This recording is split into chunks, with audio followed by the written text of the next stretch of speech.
السلام علیکم. زه سوات ته تللی وم، څه یو غم ښادي وه، واپسۍ کې په ملکنډ کې رالم. نو دا مابد خان دی، دی د پلی او د ورتیر مالټې خرڅوي، په ګارنټۍ یې خرڅوي. ما ته خو یې دغه ووي نور د دې ایمان. نو تاسو چې کله تېرېږئ په ده نه مالټې هلئ. پلی مالټه د دې خطه کې ټول نه بهترین مالټه ده. ورسره د ورتیر مالټه هم ډېره مشهوره ده.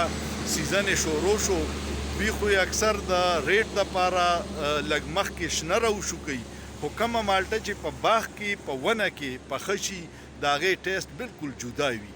نو دا د ملکنډ علاقه ده، ټوله غرونه دا ګوره غیر چاپیره دا ملکنډ دی.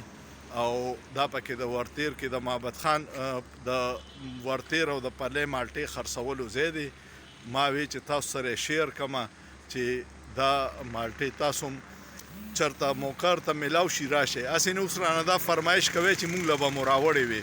دا ډېرې ګرانې دي، شپېته دانې دوی په 850 روپۍ خرڅوي. نو د اغستو نه دي، ما ترې ځان له کومې اغستې وبلم او ستاسو د دروړو نه دي. ټیک ده، ډېره مهرباني. سوچ پې وکړئ، په سوچ کې څه ګناه نشته.